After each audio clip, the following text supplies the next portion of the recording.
Gilbert Gottfried. This is Gilbert Gottfried's Amazing Colossal podcast, and I'm here with my co-host, Frank Santopadre. If you're familiar with the stage musical or the movie Grease, then you're also familiar with Rydell High, which was named after today's guest, former teen idol Bobby Rydell.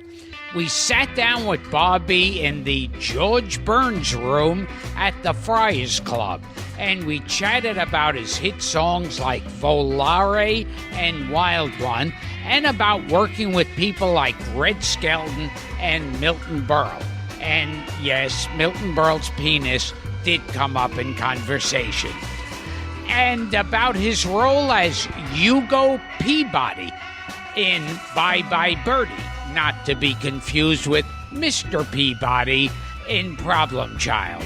And of course, me, being the deviant I am, I asked him if he ever got extra friendly with Anne Margaret, although I didn't use the term extra friendly. So, here's our interview with musical icon Bobby Rydell. Hi, I'm Gilbert Gottfried, and this is Gilbert Gottfried's Amazing Colossal podcast. I'm here with my co-host, Frank Santopadre. Our guest today is a celebrated singer, actor, and former teen idol. He's recorded 34 top hits, including Kissin' Time, Volare, and the #1 single, Wild One. He worked with Jack Benny, Dick Clark, Red Skelton, Joey Bishop, and Perry Como, and was a regular on the Milton Berle Show. In addition, he was playing with Anne Margaret. Not playing with Anne Margaret, but he was a long-time suffering boyfriend, Hugo Peabody, with Anne Margaret in the classic movie Bye Bye Birdie. Welcome to Pride of South Philly, Bobby Rydell. I show up 5 minutes late. Bobby Rydell takes my fucking job. Did his own intro. Don't blame me, it's 57th Street. Yeah. What a mess. Holy jeez. Well, I'm used to people stealing my voice by now. It's great.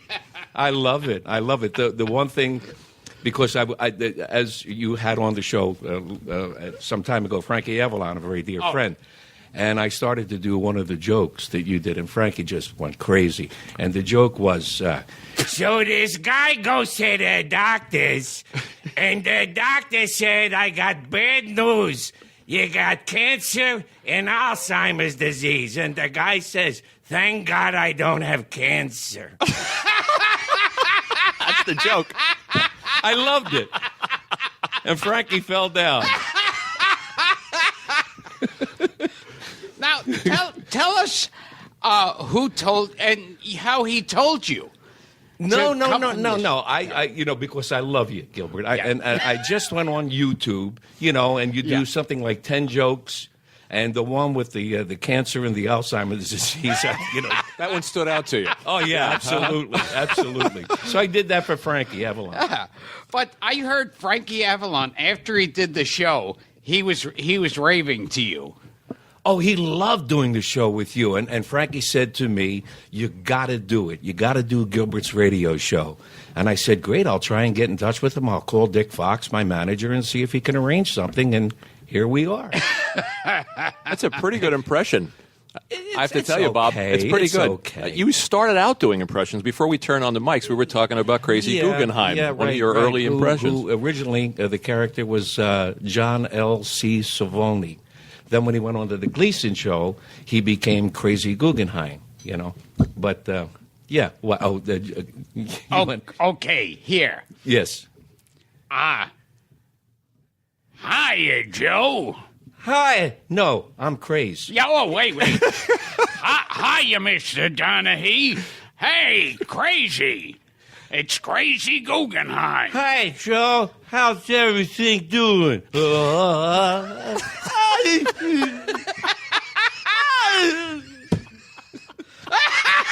That may be the best one I've seen.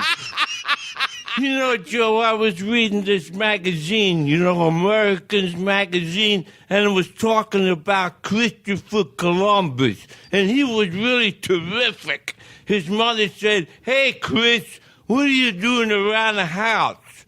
Why don't you go out and get a job?" He says, "All right, Mom, I think I'll go discover America."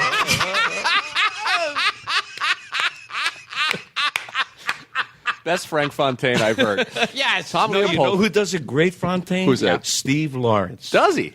He's wonderful. We got to get Steve for the show. Oh, you have to get Steve. Yeah, he's wonderful. You started out. I think your father and your parents would take you to shows. Correct. That's right, Gilbert. If I had any talent within me whatsoever, my dad was the first one to see it, and he used to take me around to local clubs in Philadelphia: CR Club, 2-4 Club, BR Club, Scioli's, Palumbo's, RDA Club. And my father would say, "Would you mind if my son got up and sang a song and did a few impersonations?" And when your father was in the Army, your mother used to write letters. That's right. Yeah, you'd send letters. My mother would write to my father, and he was overseas in Persia, I believe, at the time. And my mother said in the letter to my father, she said, "The baby's always singing. The baby." I'm 3 years old at the time. And my father wrote back, and to this day I still have the letter. And he wrote back to my mother, and he said, "Well, who knows, Jenny? Maybe we'll have a star in the family." So that was like 1943. No, excuse me, 45. And you, he wanted to buy you. You were interested in playing drums. Well, the reason that happened, I think I was about 6 years old, and we had a theater in Philly called the Earl Theater. It used to bring in all the big bands: Dorsey, Tex Beneke, Artie Shaw, Benny Goodman. One Saturday afternoon, he took me to see the Benny Goodman Band, and who was playing drums for Benny Goodman was Gene Krupa. And I said to my father, "I don't know who he is, Daddy, but I want to be him. I want to be just like him." And I started playing drums at around 5, 6 years old. And how was your father able to afford the drums? Well, actually, we went to a pawn shop. We went to a pawn shop first. He bought me my first set of drums called Revere drums. They were terrible drums, but it was a drum set. And I'm like, 6 years old. And then my father was working for a company called the Electronite Carbon Company in Philadelphia, and he was working on a punch press. And he cut his middle finger off, and they gave him a bonus. And that became my first real set of drums. And it was William F. Ludwig, Black Oyster Pearl, the same set that Ringo played with the Beatles. Wow. Yeah, same set. Well, not the same set, but the same type. Back then, you lost a finger. They gave you a couple of bucks. Yeah. That's what happened. Yeah. No pressure to stay with the drums, by the way. Until my father had to be the middle finger. So go figure, Well, to this day, my dad said he wasn't really all that big, so I guess the middle finger, it missed somehow. So you started out as a drummer? Basically, yeah. I started out as a drummer, and matter of fact, Avalon called me, and it was a place in Bay Shores, Summers Point, New Jersey, and Frankie was with a group called Rocco and the Saints. And he called me up, and he said, "Our drummer is sick. Could you come in, sit in, and play?" And I went there, sat in, got out from behind the drums, sang some songs, and a guy who was a bass player for a band called Billy Duke and the Dukes, his name was Frankie Day, his real name Francesco Cocchi, and I'm 15 years old, Gilbert, and he says, "I'd like to manage you." I said, "I don't know what the hell you're talking about. Talk to my father." And my dad was there, and Frank said, "I think your son has talent. I'd like to see if I can do anything with him." And we just shook hands, and that was, I guess around 1956. And then you got on a talent show. The talent. Well, I was 10 years old at the time, and it was called the Paul Whiteman TV Teen Club. And it was a young show that gave amateur talent a chance, to get a break in the business. And I went on the show doing Sammy Davis's version of Because of You, where one side he did actors doing singers, and the B side of the record he did singers doing actors, and I did the actors doing singers, and to the song of Because of You. Can I put you on the spot? Well, let me see if I remember it. My God. Well, say it was Cagney, Yeah. Well, because of you, there's a song, it's like that. I only live for your love and your kiss.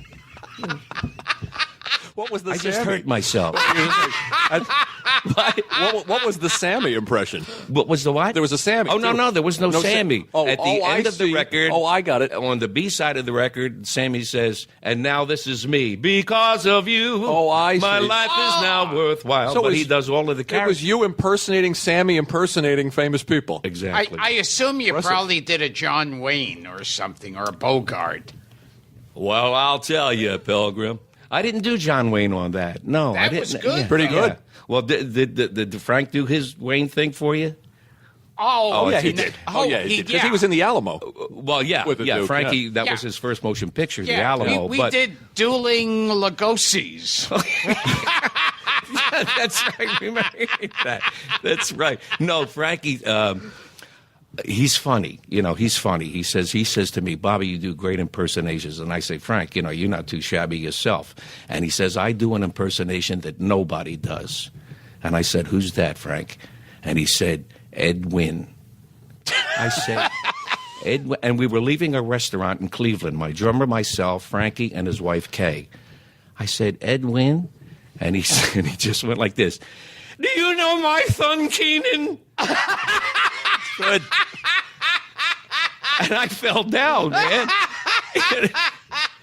He's funny, man. You're the third person to do Keenan Wynn, because Frankie did it and Chuck McCann did a Keenan Wynn. Chuck McCann did it a Keenan well? Wynn for us, yes.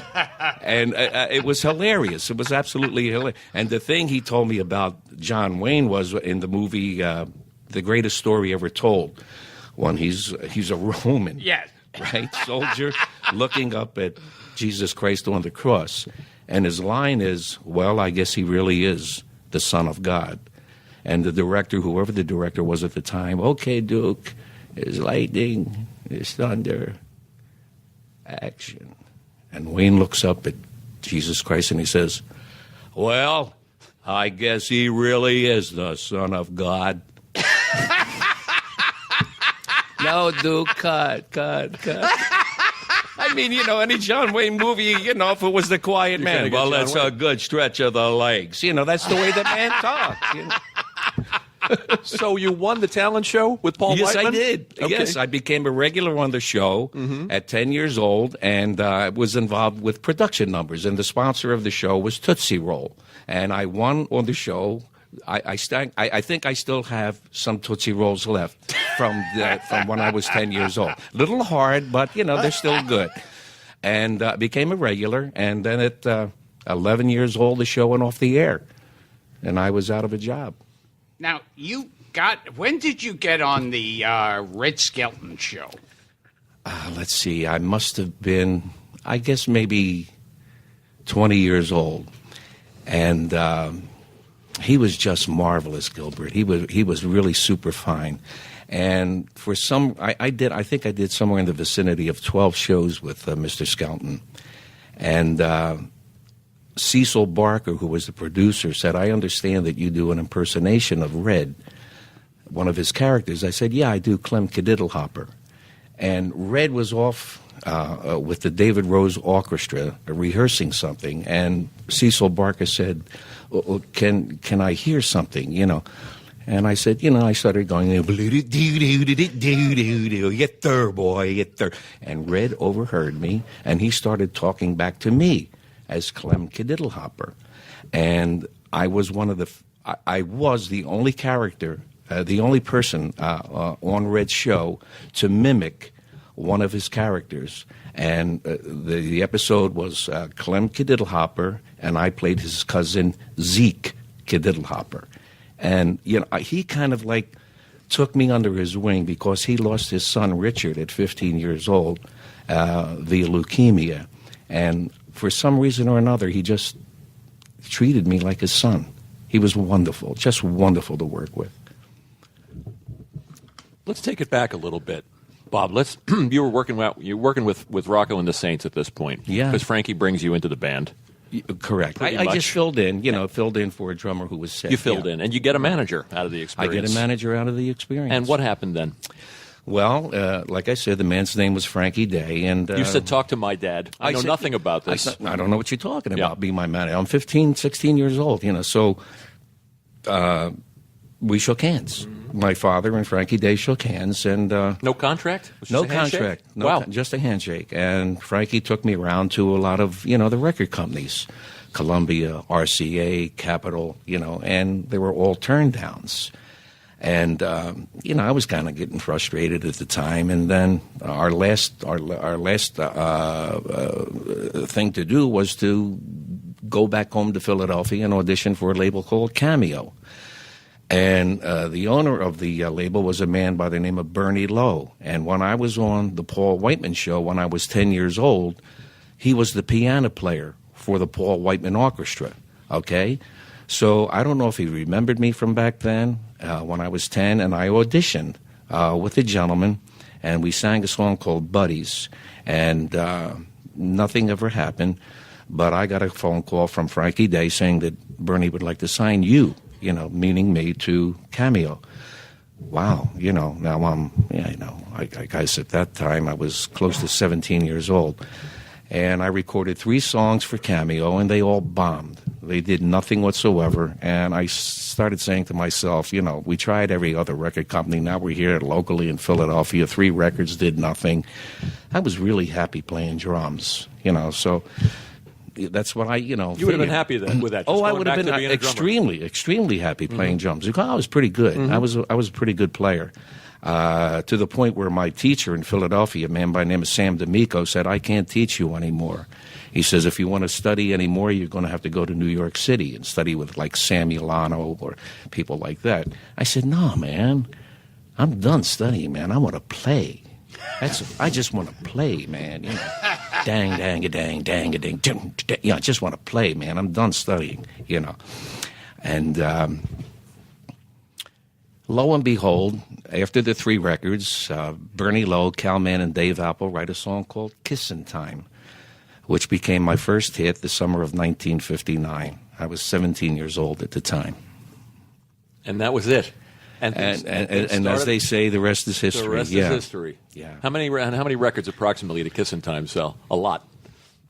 It wasn't a million seller, but I guess it was somewhere in the vicinity of 500,000, and I remember the first 3 records that all bombed, Bernie Lowe took them to Dick Clark at the time when he had American Bandstand, which emanated 46th and Market Street in Philadelphia, West Philadelphia.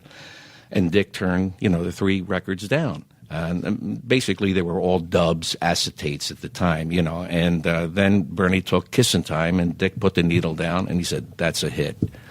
And then I appeared on the Dick Clark show. And, of course, back then it was like 3:30 to 5 o'clock in the afternoon across the country, from New York to Los Angeles. And once the record was played on Dick Clark, bang, became a big success for me. And that was my very first hit record.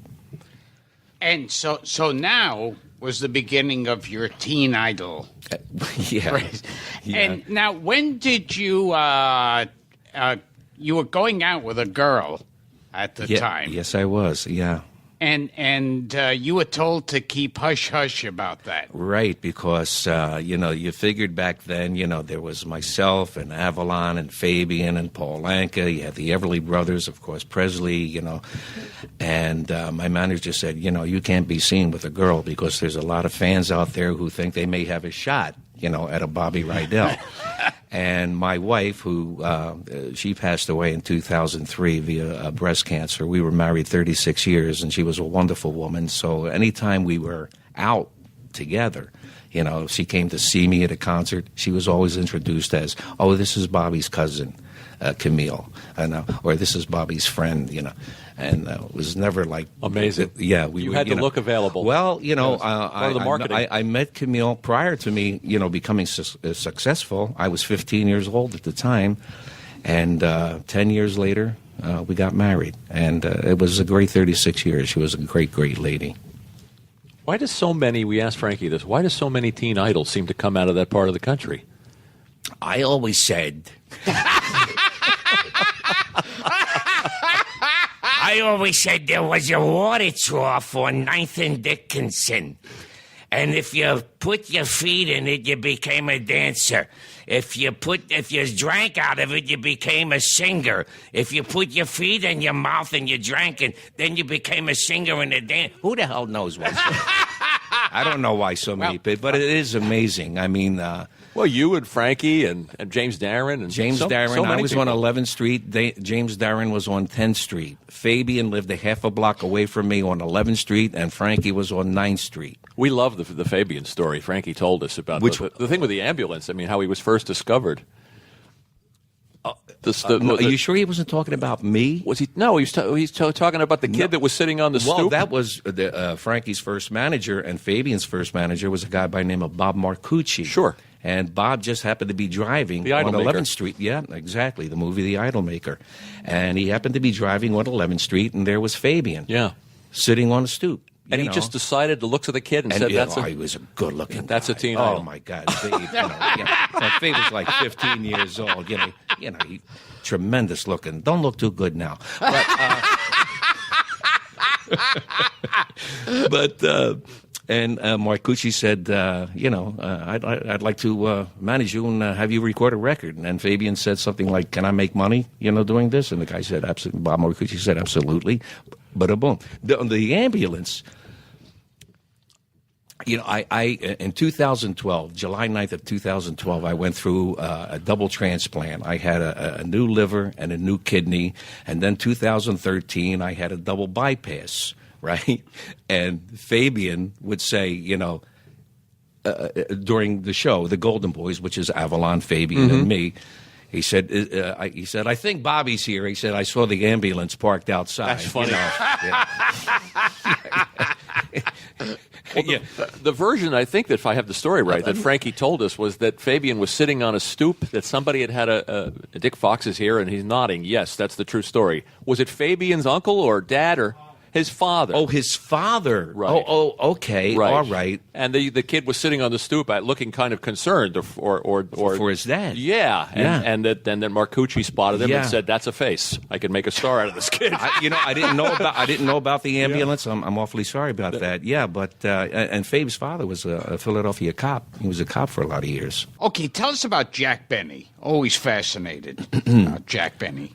Jack Benny, I did his TV show. And, of course, I had lines, dialogue, with Mr. Benny, and he kind of took a liking to me, and then I traveled around. I traveled around as an opening act for Jack Benny, and we did a lot of the theaters in California and Palm Springs, Phoenix, Arizona, So I was very, very fortunate, Gilbert, to be able to work with people like Benny and George Burns and Red Skelton, Perry Como, Milton Berle. And my first appearance in Las Vegas was with George Burns. I'm 19 years old, maybe 18. And we did a soft shoe together to Some of These Days. And, George would do it like he would sing, some of these days, you're going to miss it. And I did it like a Bobby Darin thing. Some of these days, and then we go into a soft shoe. The old and the young with a derby, cane, and sand on the floor, on the stage floor, just doing a soft shoe. Can you do some of George Burns telling a joke? I can't do Burns. I can't do Burns. Benny? Benny, no,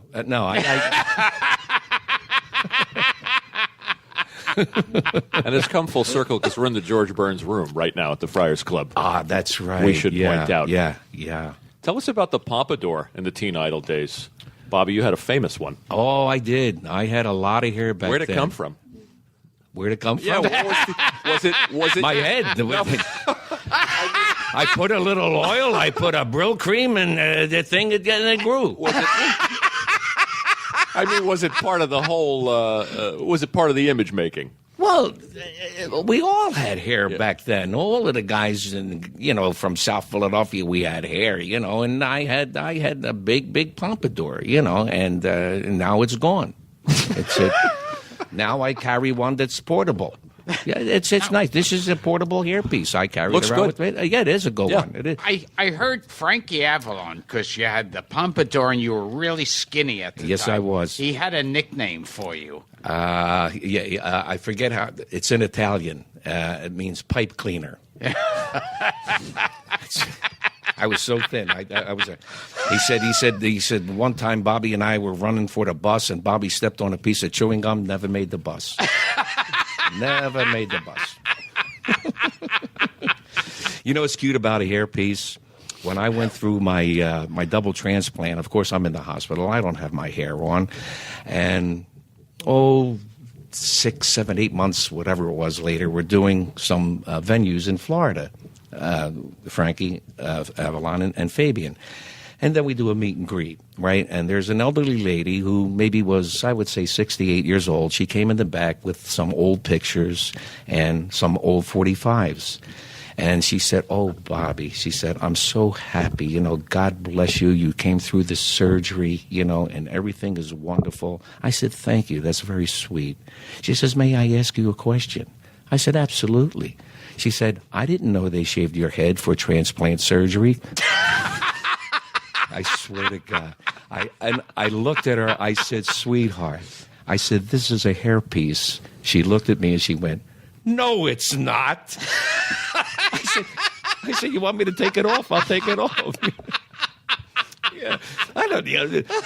All of the guys back in the neighborhood had, great hair. Sure. Great hair. Great hair. Tell us a little bit about touring with the Everly Brothers. You were just a kid.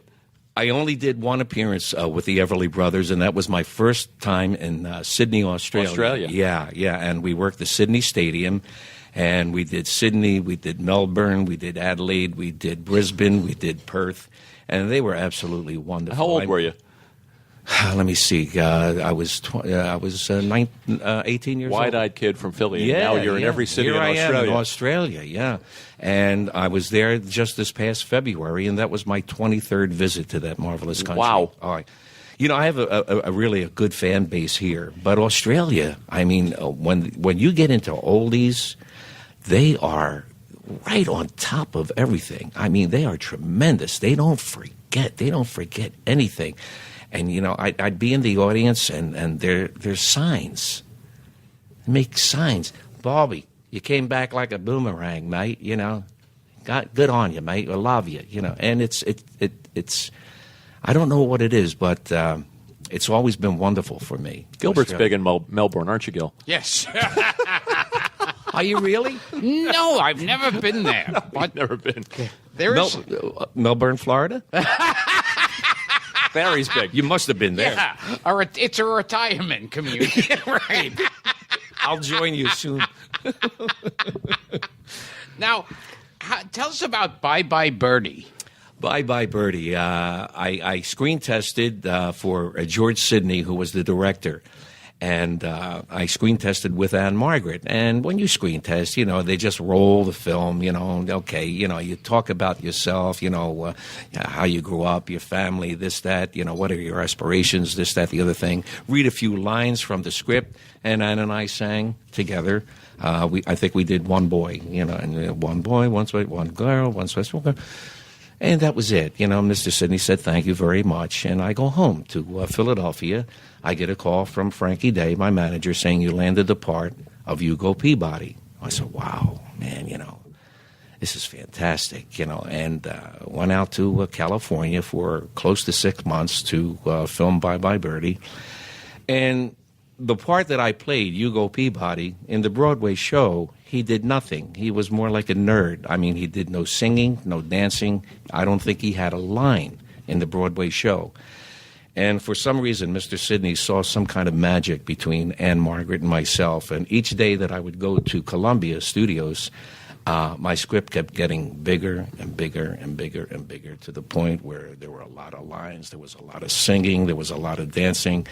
I haven't done nowhere near the kind of motion pictures that Frankie Avalon did, but if there was one picture that I had to be involved in, Bye Bye Birdie, such as Grease, they're classics, they're classic movies. And now that you mentioned Grease, because it was one of our questions, how did you? Don't know. You don't know. I know where you're going. Yeah. Rydell High. Sure. I honestly don't know. Just an homage to you and to the period, and I guess so. I mean, let's face it. It could have been Anchor High. Presley High, Everly High, Fabian High. Right. But Rydell has that good name that sounds like a school. Yeah, it sounds like a school. Yeah. I guess Rydell High kind of. Yeah, it does. But it more works. importantly, Yeah. did you slam Anne Margaret? Well, we had an episode. We were both in London. And we did the command performance for Bye Bye Birdie for the prince and the princess at that particular time, and we were both staying in the same hotel. So, and her mom and dad were with her, and said to me, "Bobby, would you mind walking me back up to my room?" And we're both staying in the same hotel. I said, "No, Ann." I said, "It'd be my pleasure." So we went back up into her room. And Columbia gave her a suite that was knocked out, bearskin rugs on the floor, fireplace in London. Forget the name of the hotel, but it was gorgeous. And I was, trying to have a little fun, and I think I kissed her on the cheek, and she said, "Well, I think it's time to leave," and I flew the coop, and that was it. That was the end of, our love affair. Oh, damn it. What are you going to do? Blow your eyes? Yeah. I mean, it was one of those. It was just one of those things. Boy, that was really leading up To what? to a great story. Oh, well, yeah, I know, wasn't it though? Hey, you know what? Can you correct it? And Well, just then say, we laid on the bearskin rug, and she was totally naked. can you do an imitation of me fucking Anne Margaret? Don't take the bait, Bob. Please. Kim, this is good. It wasn't like that when we were in the pictures together, but oh, Kim, this is nice. What are your memories of making that movie? How long were you there? How long were you in Hollywood?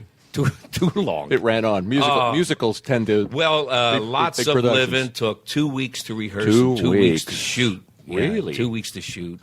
And I could remember being in makeup at I'd be at the studio at 5 o'clock in makeup by 6 a.m. in the morning, and they never get to you because the way the lighting is, how the cameras are set up, so on and so forth. Well, let's do this first, while we got the time.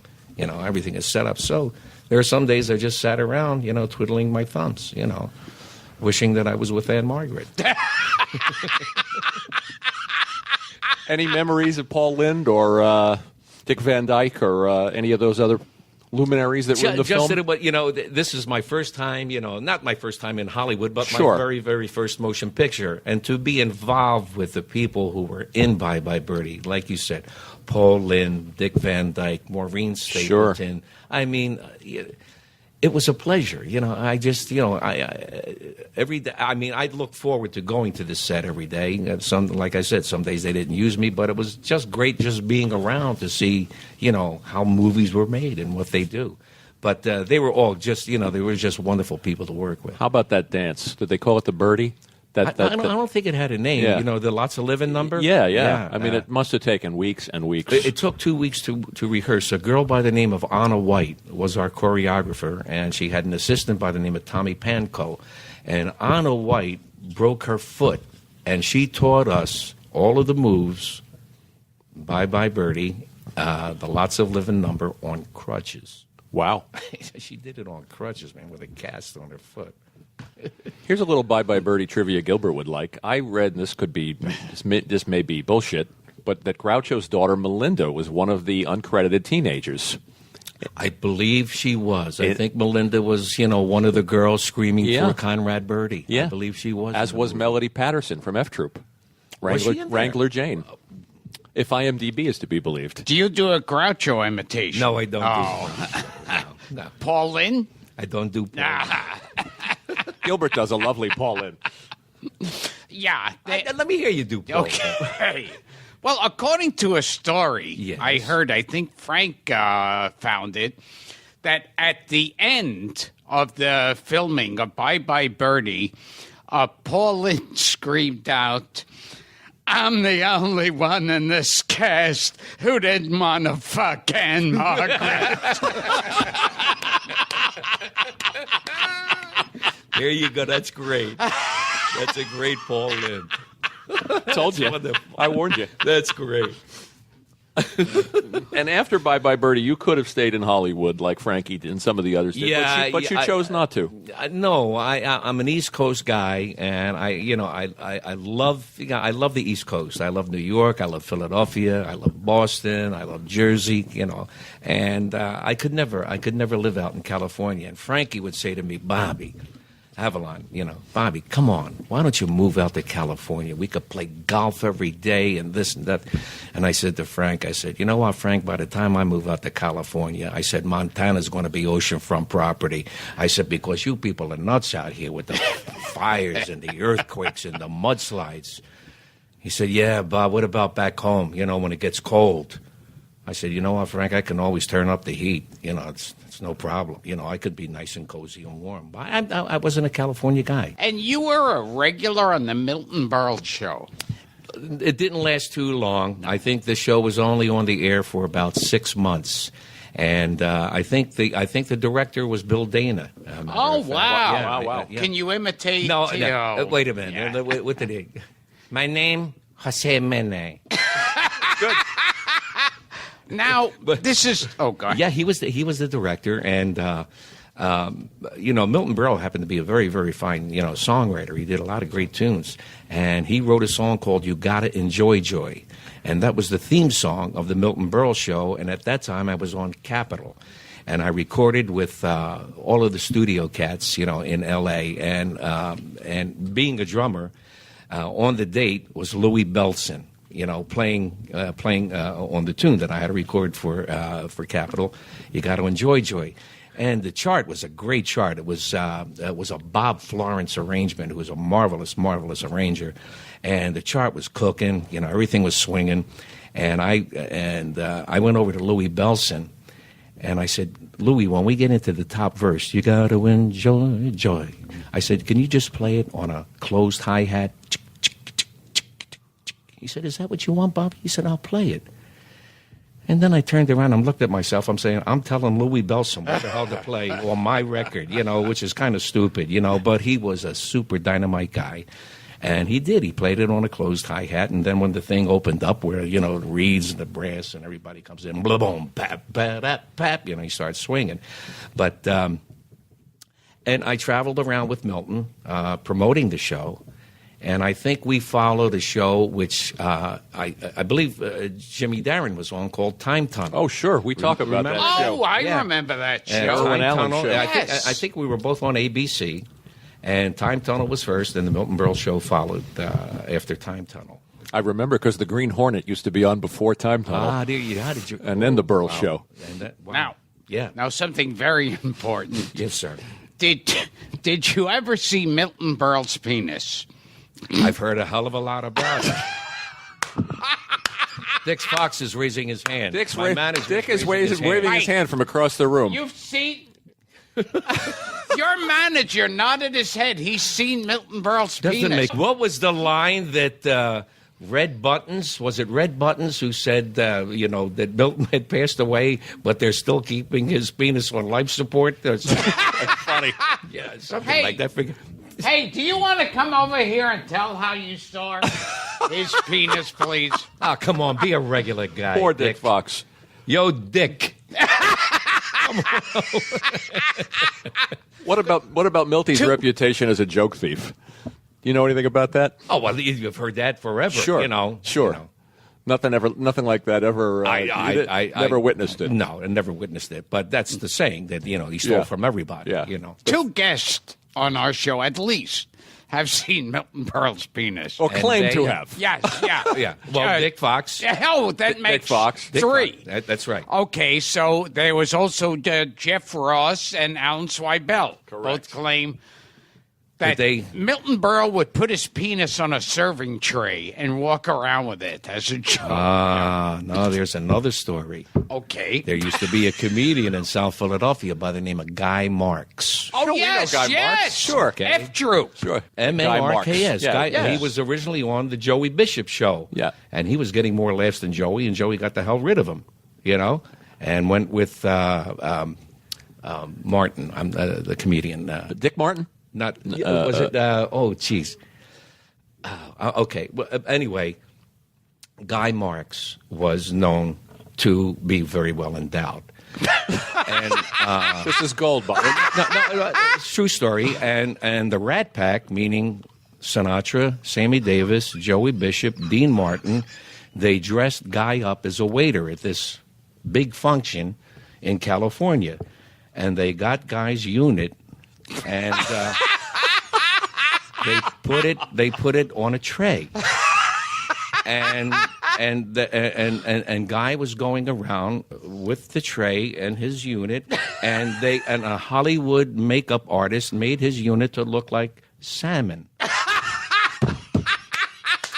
And on one side, there's like clams and shrimp and oysters, And everybody's kind of pushing his unit away to get to the clams and the oysters.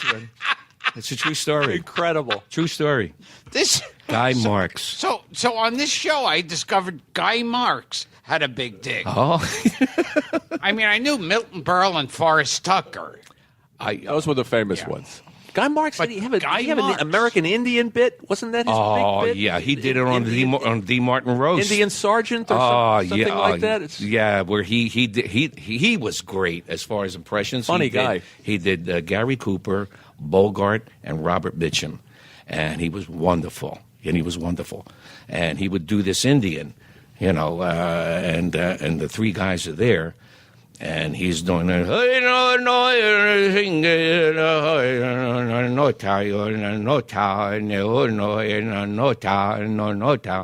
And Gary Cooper says, "What did he say?" And Bogart says, "I think he said there's no towels in the men's room." You remember that bit, don't you? Guy Marks? Now, did Guy Marks used to imitate a housefly? He would do that. Yes. Yes. Oh, He that's would do what I a remember. housefly. He would do a horse falling down on the trolley tracks, trying to get up. He did a piece of driftwood.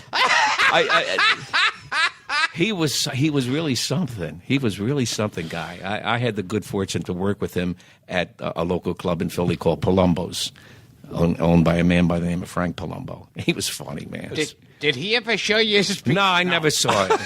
I wouldn't want to look on it.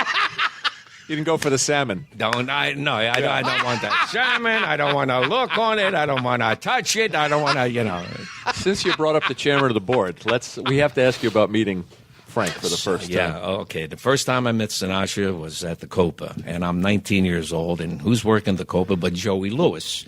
And Carmine, one of the waiters. Now, my dad and my manager were already sitting downstairs in the Copa. I was doing German TV at the time. I arrived late. So Carmine says, and my manager's name is Frank, as I said, Frankie Day, and my dad. And Carmine says, "Bob," he says, "you want to sit with Frank?" I said, "That's okay, Carmine." I said, "No problem." I said, "I'll just go down and join my dad and Frank." He says, "Bob, Frank." And my mouth dropped. I said, "Frank?" He said, "Yeah, he came in to see Joey Lewis. You want to sit with him?" I said, "Oh, no. I'm 19 years old, So now at the end of the show, Joey, of course, introduces him. And, "Frank, get up and sing. Frank, get up and sing." He says, "I can't. I don't have my police card with me." Now, if you remember back, in the 60s, to work New York City, you had to be fingerprinted and have a police card to work cabaret, So it was a joke, ha, ha, ha, ha. And there he goes. So now I said, that's it. I'll never get the opportunity to meet Mr. Sinatra again. I go upstairs to the lounge to say goodnight to Jules Podell, who was like the front, for the we wanted to Copa. ask you about Jules Podell. Yeah, Jules Podell was he was a trip. Yeah, he was an absolute trip. And he was about 4 foot, no neck, and he talked like this, almost like a Gilbert, huh?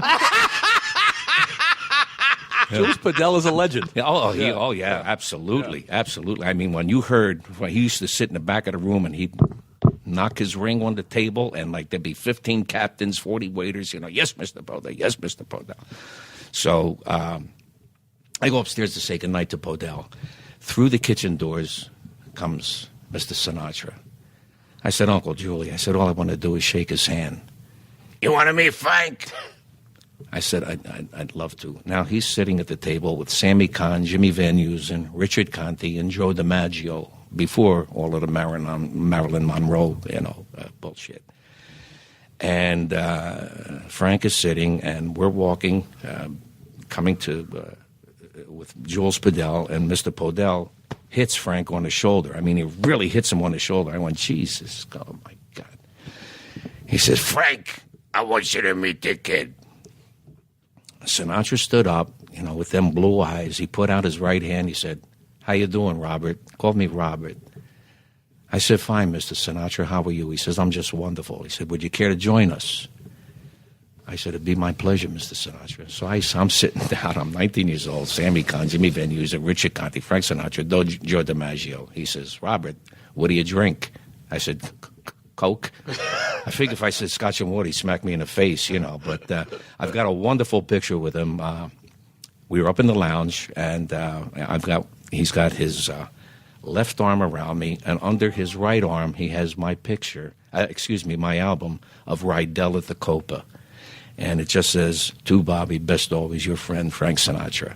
And I was in his company quite a few times, and he was always absolutely marvelous. I remember one time there was a guy here in New York by the name of Louis D. He owned a restaurant called Separate Tables. He was Louis D. He was Louis Dome. He was a lot of Louis, And we were at the Sands Hotel in Las Vegas, and the old man was married to Mia Farrow at the time.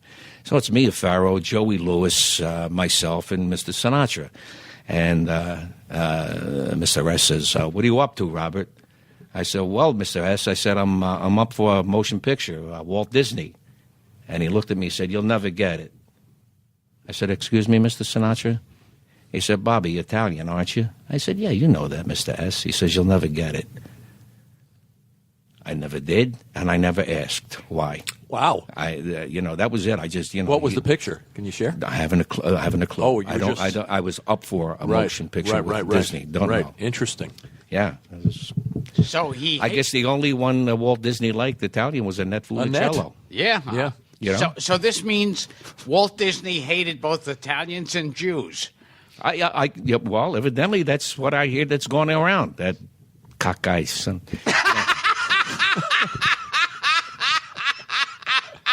He was Mickey Mouse. What are you going to do? Yeah. Were you the youngest performer to headline at the Copa? I was the youngest performer. At 19? I was 19. I was the youngest. Who are you doing now? I don't know. Maybe that's Mel Brooks, the 2013-year-old me. I don't know what it is. Any other stories about the Copa? I mean, you were there in its heyday. Like I said, Mr. Podell. I mean, we did tremendous business for him, and then it was mob run at that time. We could say. I would imagine. Yeah. I would say the noses had something to do with it. Yeah. Now, you said right after you met Sinatra the first time, you called your mother. Yes, I did. Yeah. I said, this is now, we left the Copa, I don't know, 2:30 in the morning. By the time I get to the hotel here in New York City, it was about 3 o'clock in the morning, and I called my mother. And she answered the phone. She said, what? 3 o'clock in the morning. Yeah. I said, Mom, I just met God. She went, what? Huh? Oh, Jesus. And speaking of your mom, it was your mom, do I have this right, who persuaded you to record Volare? She had said something about that. I was coming off a record called Swing in School, which was part of Dick Clark's first motion picture entitled Because They're Young. And we went into RCA recording studios here in New York City, and recorded a lot of tunes. And it was basically for an album. But on the album, supposedly was Volare, Sway, and Old Black Magic. And we needed a tune, and my mother had said, why don't you release Volare? I said, I have no say over it. I said, it's up to Bernie Lowe, Calman, and Dave Apple, the powers that be at the Cameo Parkway. And we didn't have the girls on it at the time. I had 3 black girls who were like gospel singers who read music, and they became the sound behind me. Oh, Bobby, oh, everything you want. Yo, yeah, whoa, whoa, whoa. And we went back in. We got the master from RCA, and added the girls. Oh, la, de, oh, whoa, whoa. Da, da, la, la, da, da, da, da, and boom, it became my second million seller. And Dino had already recorded it. Dino had recorded it, yeah. And, of course, Domenico Modugno, right. who was right. the original writer and original artist who recorded it first. And when you were at the peak, you and Avalon and Fabian and all those guys were at the peaks of your career. That's when the Beatles landed. Absolutely, yeah. Matter of fact, a very interesting story. Ann and I were, out in London doing command performance, for the royalty. And while there, I recorded, which became my third million seller, a song called Forget Him, recorded in London, England, with a gentleman who wrote it by the name of Tony Hatch. He was the songwriter. And then I was doing 3 weeks of touring with a girl by the name of Helen Shapiro, who was wonderful, UK, British singer, female. She was absolutely fantastic. And we're traveling on the bus, going from city to city throughout the UK. And she says, there was a car in front of us. We're traveling on a bus, and there's a car in front of the bus, and she says, they're the Beatles. Well, this is 1963, early 63. I started looking around the bus for cockroaches. I didn't know what the hell she was talking about. There's the Beatles. I'm looking for bugs. The bus stopped, the car stopped, the bus door opens, and the 4 of them come on. The original guys. Now, they know me.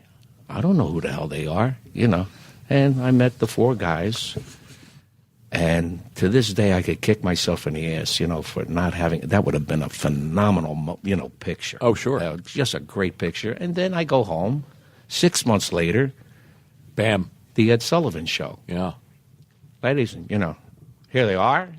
And boom, there's the 4 guys, the Beatles. And I went, Jesus, I said, I met those guys, Well, didn't Swingin' School, one of your records, inspire Lennon and McCartney? From That's what the story.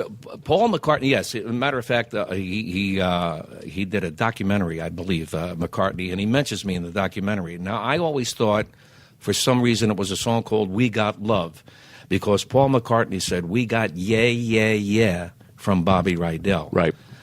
But something happened. He mentions Forget Him. In the book or in the bio, whatever, The story I heard, it was that She Loves You was inspired indirectly by Swingin' School.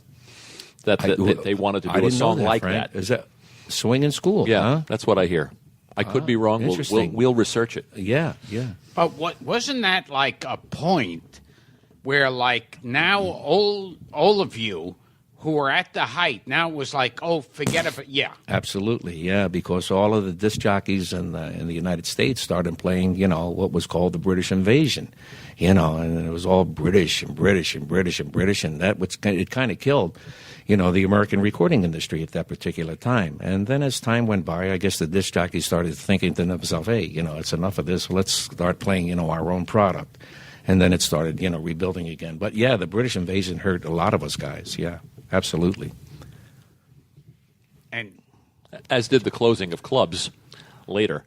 Yeah, during the disco era and yeah, and nightclubs, what a marvelous era that was, to be able to work places like the Copa and the Coconut Grove, with big bands, smoke-filled rooms, people drinking their cocktails, it was marvelous. So you were in the middle of that, and then that era just kind of died. It died, and it's dead as of today as well. I mean, there are no more. There's no more cabaret. Was there like a panic among You know what, Gilbert? I would venture to say that everybody at one time in his career, has the ups and downs, the peaks, the highs, the lows, the valleys, so on and so forth.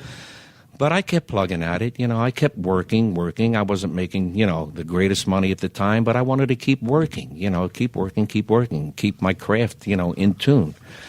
And as luck would have it, a good thing that happened was back in 1985. I had a manager at that time by the name of Stan Seidenberg. God rest his soul.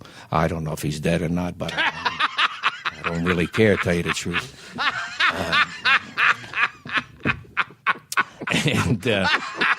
And he called me. He said, this guy in New York, Dick Fox, he wants to put 3 Italian guys together and do like a summer concert. It would be you, Avalon, and Fabian. And I said, wow, man. I said, that sounds tremendous. That sounds absolutely great. And we did. This was back in 1985. And that was all because of my manager now, Mr. Fox, Dick Fox. I call him Mr. for what reason, I don't have a goddamn clue. But... because he's in the room. Yeah, because he's in the room. Would you mind leaving the room?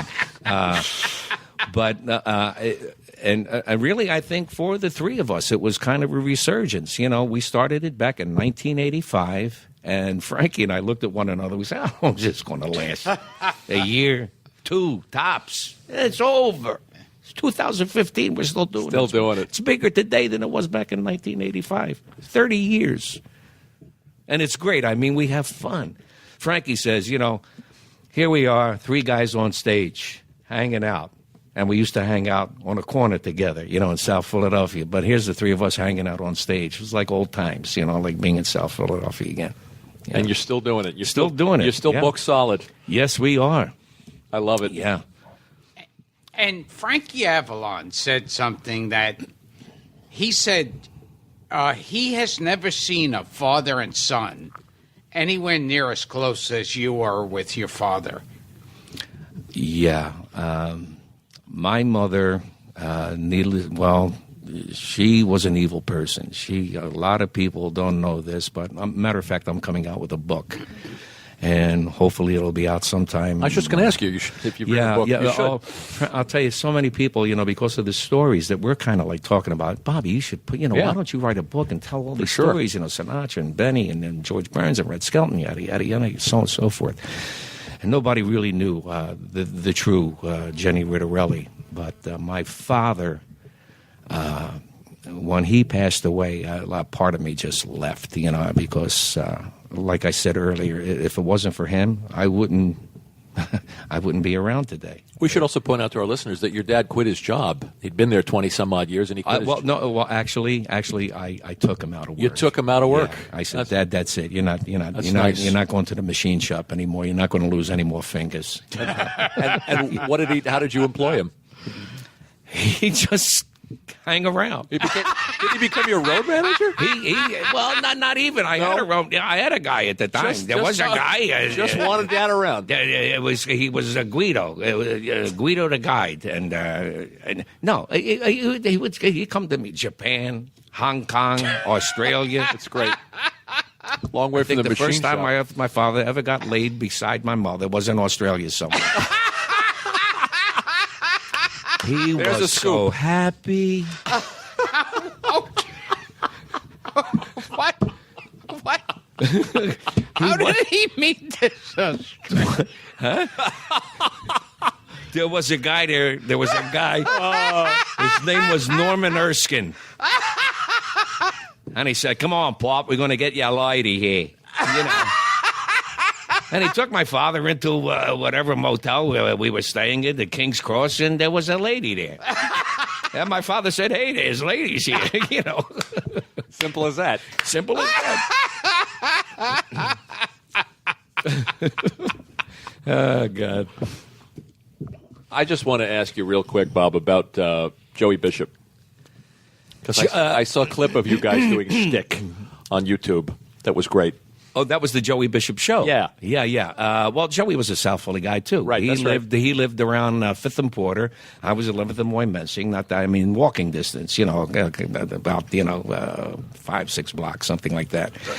And I worked, with Joey and opened for him because, of course, Joey was a big star at the time, and Joey liked me.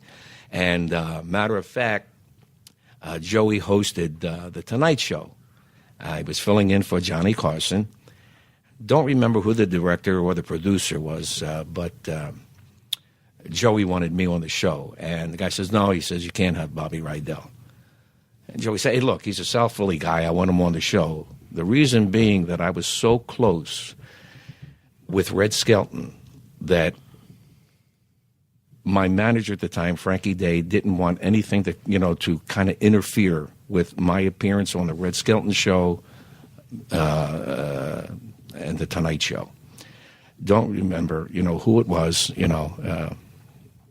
and they just didn't want me, because of the affiliation and the love and the respect that I had for Mr. Skelton. And Joey was the one to say, well, if he's not on, I'm not doing it. And I was on the Tonight Show with Joey.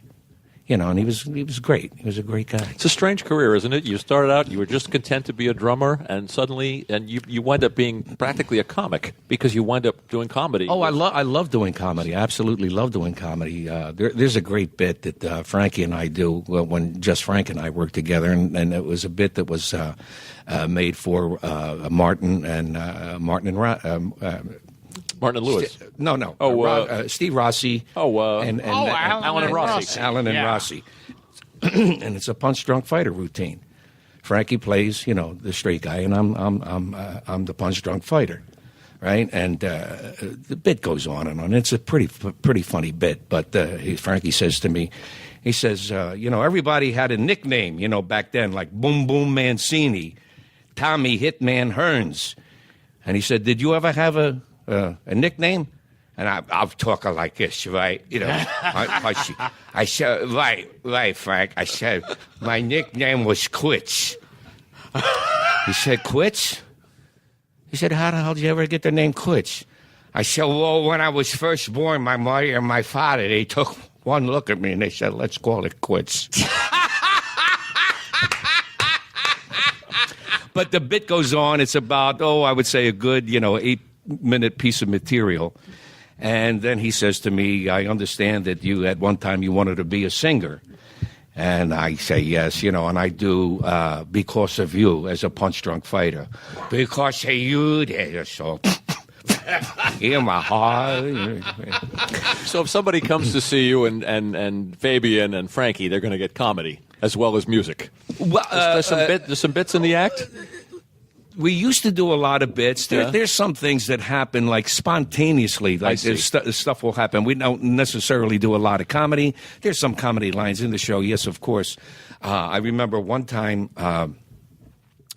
Who's the guy? The exercise guy, Richard Simmons. Richard Simmons. Okay. So now Frankie says to me, "I understand that you got an email, right? And it's just Frank and me, working the Orleans in Vegas."